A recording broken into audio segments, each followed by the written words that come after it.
I wrote you a story. Do you want to listen to it? Okay. Let me know what you think at the end. Okay.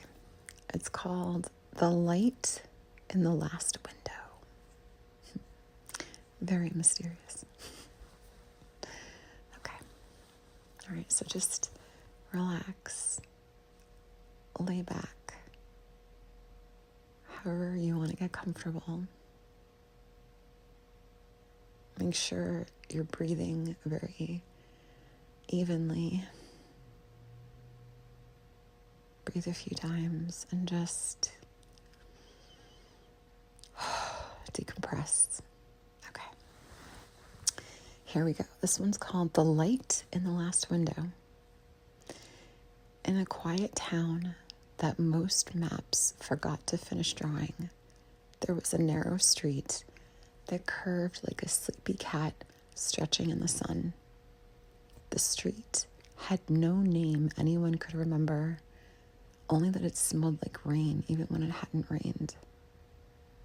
Every single porch light on that street glowed just a little softer than anywhere else in the world. At the very end of that street stood a small brick house with ivy climbing its walls in slow, patient spirals. And every night, without fail, one single window on the second floor glowed warm and gold long after the rest of the town went dark. People said that window belonged to a dreamer, but actually, it belonged to someone even gentler than that. Inside the room with the glowing window lived a man who collected quiet moments. He didn't collect loud things. He didn't collect any trophies or medals or any other stories other people could clap for. He collected the small things most people missed in life. The sound of wind moving through bare branches of trees. The way coffee steamed differently on rainy mornings. Even the exact weight of a cat settling into sleep against his ribs. And every night, every single night, he waited. He wasn't impatient and he wasn't worried. He just waited with a steady kind of hope that felt like a candle burning low and strong. Because once, long ago, something extraordinary had happened to him. Years earlier, though time worked kind of strangely in that town, the man had been walking home late one evening beneath a sky that looked like it had been brushed with silver. The streetlights flickered, the air smelled faintly of wet stone, and the world felt thin, the way it does right before something big changes. Halfway down the street, he noticed a figure sitting on the front steps of an abandoned shop. Someone with tired eyes. That someone was holding a paper cup of tea that had long since gone cold. She looked up at him as he passed, and in that moment, the world didn't stop, but it shifted slightly, enough that he felt it in his chest. "Are you lost?" he asked, not because she looked confused, but because she looked like she'd been traveling in a way that had nothing to do with distance. She smiled faintly and said, "A little." He sat next to her without even thinking. They talked about nothing important at first. The weather, the way the wind felt sharper on that street than anywhere else, and how the abandoned shop still smelled faintly of cinnamon from a bakery that had closed years before. Minutes passed like seconds. Seconds passed like heartbeats. Finally, she said, "I don't belong anywhere tonight." He didn't ask her why. He only said, "You can belong here for a little while." And so she did. That was how it began. Not with any kind of fireworks or any big grand gestures of declarations of love, but with two people sharing the quiet like it was something fragile and rare. They spent that night walking the small curved streets of the town. He showed her the ivy-colored house, the cafe that kept one table candle, lit all night for the insomniacs, the little hill at the edge of the town where the stars felt closer to us than the sky. They spoke about dreams in a way people rarely do. They spoke honestly. She told him that sometimes she felt like a visitor in her own life, passing through rooms without ever fully unpacking anything. He told her he was afraid that all his quiet moments might slip through his hands if he didn't hold them carefully enough. When the sky began to darken at the edges, she stopped near the end of the street. "I can't stay," she said. He nodded, though the thought felt really hollow in his chest. Before she left, she pressed something into his palm. A small, smooth stone, warm as if it had been resting against her heart. "If you ever lose the light," she said softly, "hold this and remember there are places that wait for you." And then she was gone. Not in a dramatic way. She simply walked and never turned back. From that night on, the man began leaving his second floor window lit. At first, it felt like foolish hope. And then over time, it became a promise. He lived his life gently. He collected his quiet moments. He learned how to enjoy mornings and how to sit with loneliness without letting it harden him, without letting it harden his heart. And every night, the window glowed. Years passed just like that. Seasons came and seasons went. The ivy climbed higher. The street aged, then repaired itself, and then aged again. And still, the light in the window remained. People noticed. Some thought it was just romantic. Some said it was sad. And other people thought it was just silly nonsense.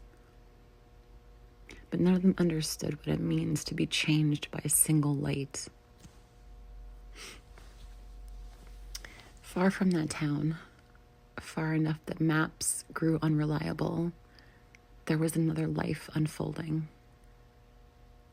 She moved through cities like a tide. She had different apartments on different streets, and she also had different versions of herself. She tried on her lives the way some people try on jackets, hoping one of them would feel warm, like home. And sometimes in the hush just before sleep, she dreamed of ivy in a glowing window at the end of a nameless street. Years went by. She loved, she lost. She grew tired in new and unfamiliar ways. And one night, after a long season of leaving and being left, she found the stone in the bottom of an old bag she hadn't opened in years. And the stone was still warm. Warm in a way that made her breath catch. Later that night, when she finally went to sleep, she dreamed not just of the street, but of that guy, of him. The way his voice had sounded in the cool air. She remembered the patience in his eyes and the quiet certainty she'd felt sitting beside him on those cold stone steps.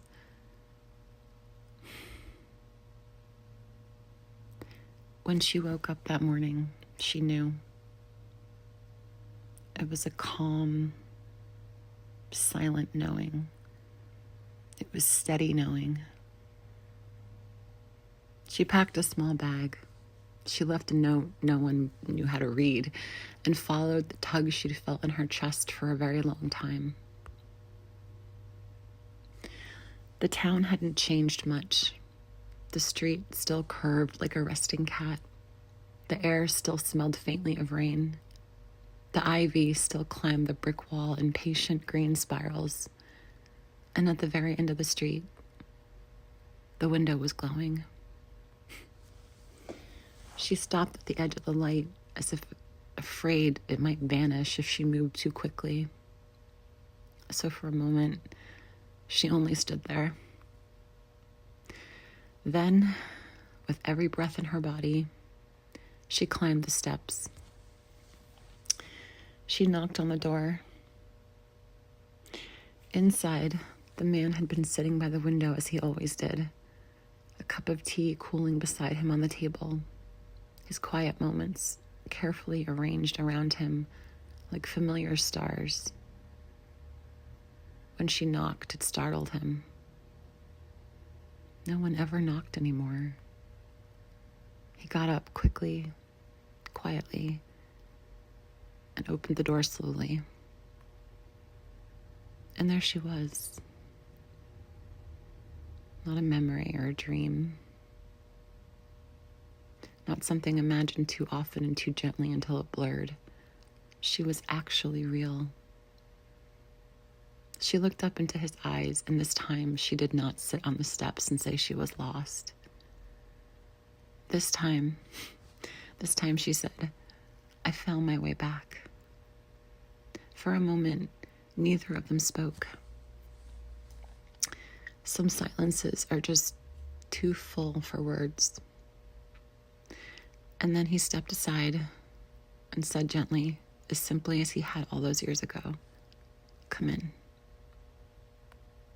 From that night on, the window still glowed, but it no longer waited alone. They learned each other slowly, as people do when they know the cost of rushing through these kinds of things. They learned the new shapes of each other's lives, the places where time had carved them deeper, stronger, and softer. They shared their mornings now, shared cups of cooling tea. They shared the quiet without even knowing.